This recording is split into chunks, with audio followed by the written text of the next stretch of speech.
Tantor Audio, a division of Recorded Books, presents Of Trust and Heart by Charlotte Ann Hamilton. Narrated by Ruth, Urquhart. Chapter 1, 10th of May, 1923. Harriet took a deep breath as her fingers clutched at the lapels of her coat while she followed Charlie, trying to ignore the way her legs trembled with every step. This wasn't really the kind of thing she would normally do, and yet here she was, dashing across the road dressed in her glad rags and making her way to the small shop that had Mr. Wilson's bookstore painted above the door. "Charlie, are you certain about this?" she whispered as she caught up with her cousin, grabbing his wrist before he could enter the shop. It had all seemed like such a brilliant idea when Charlie had brought it up yesterday. One last hurrah before she had to get serious and find a husband. Now that she was here, however, she was having doubts. So many doubts. If they got caught and word got back to Mamma and Papa, she would be ruined. After all, no respectable woman should be attending secret bars, especially when Prohibition was in effect. Not only would they never let her come to America again, they would never trust her. And who was to say that was the least of her problems? What if she were caught by the police? Everything they were doing was against the law, from the alcohol to the people she'd be dancing with. She could end up going to prison, and Papa had no sway here. His title would mean nothing. "My darling Harriet," Charlie cupped her cheek with his free hand. "I have been coming here for months now. No one suspects a thing. We've dodged the servants. They'll be in bed by the time we get back. And you told me your maid would assist us tomorrow morning." What he said was right. Her maid Martha had seemed a little hesitant about this idea, but she had sworn to cover for them. On that front, Harriet didn't have anything to worry about, so she merely swallowed and stared at her cousin for a moment. She wanted to lick her lips, but was worried it would ruin her blood-red lipstick. "Or we can go back home and speak nothing of this again. The decision is yours, cousin," he said. Harriet turned her head away from his hand. It fell back to his side, and she sighed. The entire reason they were here was because they both knew this year was their last year of freedom. After all, she'd been sent to New York by Mamma and Papa to find a husband. Charlie's situation was different. He was a man, able to work and support himself. Perhaps his father wanted him settled down, but at least society wouldn't look twice at an unmarried man should he choose to fight his father's wishes. If she turned back now, her life would be one of regret. She would die not knowing what it was like to be with a woman when that was all she truly wanted, and this was the only place where she at least might have a chance to try. Taking a deep breath, Harriet nodded. "Let's do it. But I warn you, should our parents discover this, I will save my own skin and throw you into the fire without a second glance." Charlie laughed as he pulled the door open, beckoning her inside with a wave of his arm. "I would expect nothing less." The shop was filled with lines and lines of bookshelves that covered 2 walls, floor to ceiling.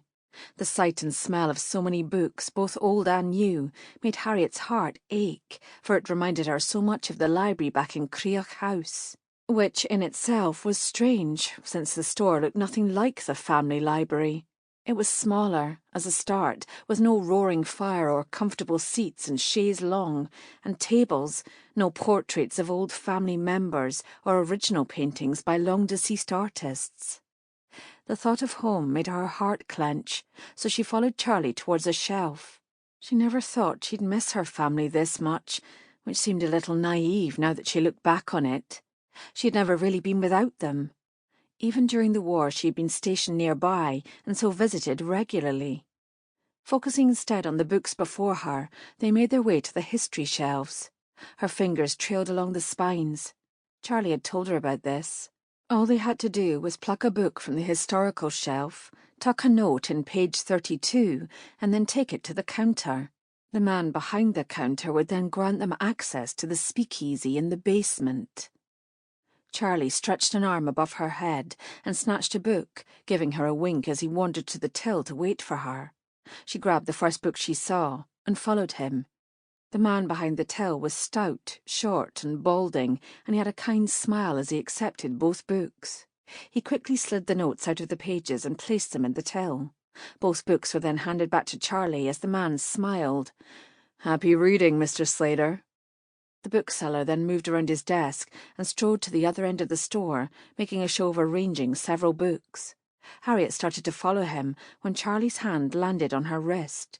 He shook his head before he led her to another corner.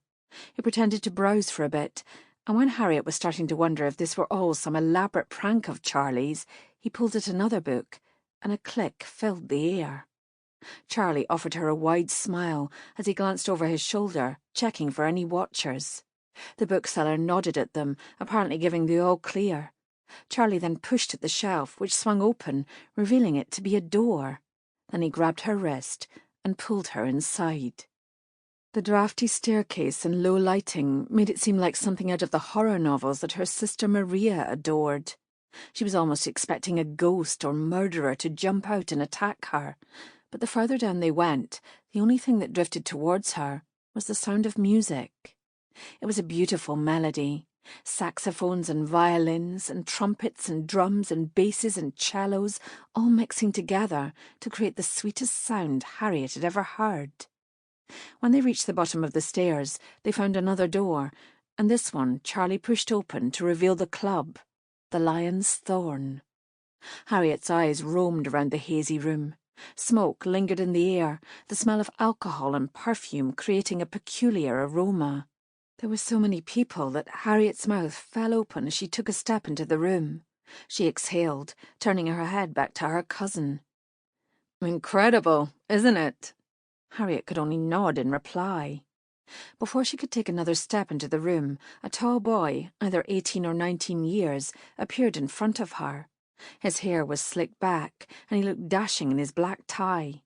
His easy smile reminded Harriet of her younger brother Thomas, still in Scotland. He was one of her closest friends, and their month apart was the longest they had ever gone.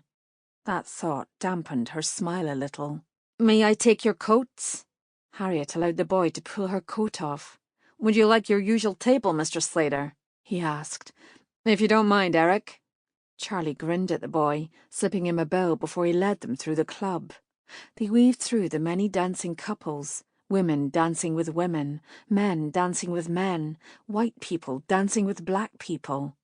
It was as Charlie had said, accepting of all, even if the world outside was not. They climbed a small set of stairs up to a raised area surrounded by a decorative wooden fence. It offered a perfect view of both the dance floor and the stage where the band played. The young boy, Eric, led Harriet and Charlie to a small table with only 2 seats. "I am in awe." There was no other way to describe this feeling coursing through her veins. She turned her gaze away from the dancing couples and back to her cousin.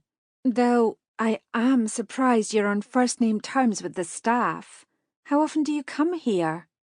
Charlie studied her for a long moment, an undecipherable look in his crystal blue gaze. He took a long breath. "Often. Probably too much. I believe Father knows what I'm doing when I go out. He just doesn't know where, so can't do anything about it." "You don't sound happy when you talk about how often you frequent here." "I'm not." Harriet frowned. "Then why come?" Charlie leaned forward and smiled sadly at her. "What else shall I do with my time? I was young and enjoyed this sort of life once, but now that I'm older, I want purpose. Only such carefree, youthful dalliances have tarnished me in Father's eyes, and he will not allow me to ruin the only thing in the world he's proud of, his newspapers." Harriet swallowed, reaching forward to take her cousin's hand in her own. "I do not believe Uncle John is like that. If you had to speak to him, perhaps he would—" Charlie cut her off. "My father is not your papa. He is not understanding or open to talk. I've disgraced myself, and there's no way back." He shook his head, drawing his hand out from underneath Harriet's. "Let us change the subject. I see our drink's coming." Pulling back her hand, Harriet sat up and offered Eric a smile as he set a glass in front of her. She raised it to her lips and took a tentative sip, relishing in the taste she had missed for so long. 1 month in America, and this was her first taste of alcohol. Why they thought prohibition was a good idea, she couldn't say, but at least she didn't have to wait much longer. She had longed for the taste of her father's whiskey last night after her mild panic. It had been the first dinner that her aunt and uncle had thrown for her, bringing 6 eligible bachelors for Harriet to become acquainted with. It had been that overwhelming dinner that had led to Charlie suggesting this very night out. Harriet turned back to Charlie as she set her glass down to ask him a question to help ease the tension, but before she could open her mouth, the lights dimmed. A spotlight appeared on the stage where the band had been playing. A black man dressed in black tie with his curly hair trimmed close to his head stepped towards the mic and smiled. "Ladies, gentlemen, and those that are neither, it is my greatest pleasure to introduce the sweet Rosalie Smith to the Lion's Thorn." He started to clap, prompting the audience to do so. Harriet only watched, unable to bring herself to join. She had been raised to never clap at a singer. It was for reeling or presentations and the such like. The heavy velvet curtain that separated main stage from back rippled as a woman stepped out from behind it, and Harriet found she could focus on nothing else but her. Chapter 2. The woman was breathtaking, with skin a smooth milky white. She had a sharp jaw but round cheeks that were painted with a pale pink rouge that gave her a natural glow. Her bright red lips were pulled into a sultry smile that made Harriet's body tingle. Her brown hair was perfectly fashioned against her head in a boy bob cut that Harriet had always adored in the magazines, yet was too scared to try it herself. An elegant black lace headband lay across her forehead, with 2 large feathers coming out at the side, above her right ear. She moved slowly towards the microphone, each step measured with a pop of her hips that hypnotized Harriet. She was vaguely aware of her cousin speaking in her ear, but all she could focus on was Miss Smith as she finally stepped up to the mic, her lace-gloved hands gently caressing the stand. Harriet had never been envious of an inanimate object before that moment. "Thank you, Geoffrey, for such a warm introduction," she spoke in a silky voice. Her accent was unlike Charlie's, which meant she was not from Chicago. Harriet wondered if it was a local New York accent, a true local New York accent. She had spoken to many people who had grown up in New York, such as her suitors from the previous night, yet she didn't think they counted. The upper class were never much to use as a reference when it came to accents. After all, her Scottish accent was miles different from those of her servants. Before she could dwell on it much further, Rosalie added, "Why don't we start with something a little fast, just to get our blood flowing? That's important, you know?" Harriet's lips tugged into a smile, her eyes briefly leaving Rosalie as the band started to play a few beats. She noticed that the man who had announced Rosalie to the stage was also a part of the band, sitting in the position of lead saxophonist. Rosalie gave a throaty chuckle, joining in with the crowd who had whooped at her comment. Harriet's entire body flooded with heat. She wanted to hear that laugh again and again, preferably with their naked bodies tangled beneath silk sheets as she breathlessly sung it in her ear. And good Lord, where had that thought come from? The band struck up a louder, more boisterous beat that Harriet was thankful for. It gave her the perfect distraction from her new, lustful thoughts. As she watched Miss Smith, she almost wished she hadn't been raised to be the perfect little lady, that she could tap her foot along to the hectic rhythm and cheer the singer on. Couples were already up on the dance floor. Harriet sometimes found her gaze drifting towards them, once again amazed. This place was a sanctuary for the likes of her and her cousin, a place where they could be themselves without being judged. She wondered who these people were outside of this club, if they had position and power and money like her, if they had settled for a marriage to keep up appearances while sneaking out every night to truly feel happy. It angered her that such a place existed, and she was only now discovering its like when she was on the brink of having to choose someone to marry. Yet, no matter how angry such a thought made her, she would still go through with it. Being married would offer her protection from rumours that would ruin her. Rumours such as being seen sneaking out to a club for those society deemed degenerate or spending too much time with another woman in private.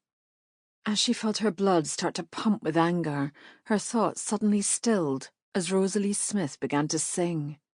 Harriet wasn't overly religious. She wasn't even sure what her beliefs were, especially when it was so often used to preach hate against people like her, and the ones dancing in this very speakeasy. Yet the first thought that flew into her mind as she heard Rosalie Smith sing about the passions of first love was, "This must be what angels sound like," as her voice curled around the room like soft velvet. A movement from the corner of her eye caught her attention, and she turned in time to see Charlie stand from his seat and offer her his hand. "Let's dance." Harriet gave an unladylike snort of laughter as she took another sip from her cognac. She had known none of the whiskey in the club would compare to her father's brand, and so had gone for her favourite brandy. When she noticed Charlie was still standing with his hand outstretched, she lowered her glass. "You cannot be serious." She rather loved dancing, yet there was a difference between dancing in a Mayfair ballroom and an illegal speakeasy. She was more inclined to hide in a corner and hope no one would notice her. "Deadly. You won't get her attention sitting up here," he declared with a grin. Before she could protest, he took her hand from her lap and tugged her from her seat. Harriet knew that she should press the issue. Charlie would stop and let her return to their table, yet she couldn't deny that his words had stirred something within her. She really did have a better chance on the dance floor of attracting Miss Smith's attention. So Harriet hastily downed the remainder of her drink and turned back to Charlie, giving him a quick nod and allowing him to lead her to the dance floor before she could change her mind. Charlie brought her around to face him and started to lead her into a foxtrot. Thankfully, Harriet was rather fond of her dancing and kept up to date with the latest styles. She let her gaze wander around the dance floor, watching couples who were so obviously in love it made her heart ache, and others who were just there to have a good time. When they made their way by the stage, Harriet risked looking up at Rosalie, finding that her gaze was already on Harriet. Before Harriet could even react to that, Rosalie's dark brown eyes swept away to the next person, and she felt her heart crash to the bottom of her rib cage. No doubt it was a routine of hers, to examine those who were dancing to her music. And maybe she was much too plain for someone like Rosalie. After all, Americans tended to be more outgoing than Harriet's upbringing had ever, or ever would, allow her to be. Perhaps that plainness wasn't enough to capture Miss Rosalie Smith's attention for long. Yet, as she went to whisper in her cousin's ear, ready to ask him to take her back to the table, she noticed Rosalie's gaze dart back towards her. This time her eyes didn't flicker away a second later. They stared and stared until Harriet gained enough courage to shift her own and meet her gaze. The second she did, Rosalie's lips pulled into a wide, breathtaking smile, even as she continued to sing. Her eyes continued to study Harriet, and when she was sure she still held Harriet's attention, she did something that Harriet had never seen another woman do to her before. She winked. Harriet's cheeks were aflame as she turned her gaze back to Charlie, who seemed to have been lost in his own thoughts. He noticed her darkening cheeks and gave a hearty laugh. "Is the plan working?" he ventured, with such a teasing tone that Harriet felt herself blush further. "Oh, shush!" Harriet reprimanded, even though there was still a smile on her face. No matter his teasing, Harriet could never truly be angry at her cousin, not for long anyway. He led her into a spin, earning a loud laugh from Harriet as she followed through, all too aware of Rosalie Smith's eyes still on her. Chapter 3. Harriet giggled loudly as she collapsed into her seat. She drained her new glass of cognac and set it down on the table, pleased when she heard Charlie order another round from a passing waitress. She was maybe letting the alcohol get to her, but she decided that she was entitled to one night of carefree abandon. "Well, that was marvellous," Harriet said, her cheeks aching from all the smiling. It seemed unladylike to be behaving in such a way, and she had no doubt that Mamma and Papa would never have allowed her to come if they knew this was what she would be doing. Not that Harriet worried much. There was a whole ocean between her and her parents, so they would never know. Nor would they know of the flirting with Rosalie Smith. That was strictly between the two of them. And it served its purpose. Miss Smith couldn't keep her eyes off you. And her cousin, apparently. It would certainly appear so, she said, glad that the flush on her cheeks could be written off as exertion from the dancing and not her embarrassment. Her eyes flickered back to the empty stage. Rosalie had declared the need for a break for both her and the band. The only sound that filled the speakeasy was the chatter amongst its patrons. "Do you want to meet her?" Harriet turned back towards him so fast she pulled a muscle in her neck. It was yet another move that her mother would have chastised her about. She really needed to remember all those lessons her governess taught her when she went back home, otherwise she would never hear the end of it. "Excuse me?" Charlie chuckled, folding his hands under his chin and resting his elbows on the table. "Would you like to meet her?" He spoke slowly, as if addressing a child. "How is that possible?" The idea did sound rather glorious. He gave her a crooked grin. "I know the staff by name, remember?" Charlie stood from his seat and turned, striding away before Harriet even had time to organize herself or try to stop him. That was the thing about her darling cousin. He was reckless, impulsive, and one day it was going to get him into trouble.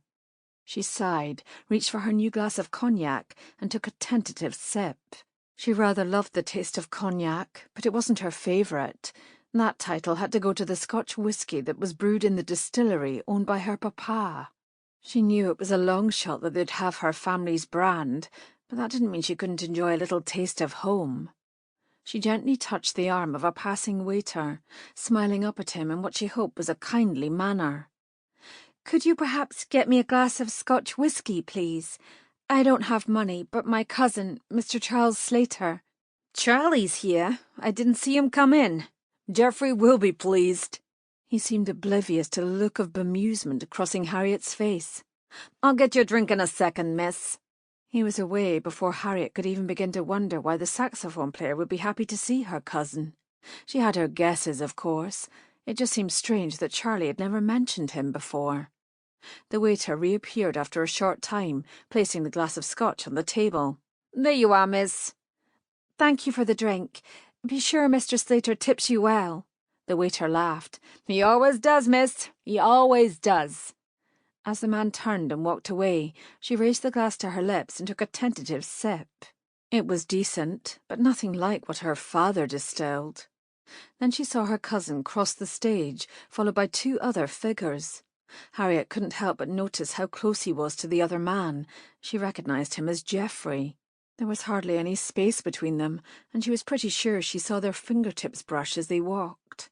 Harriet turned her attention back to Rosalie, who was wearing the same dress from her performance, a plain black gown that reached the middle of her calves with long, tight-fitting sleeves.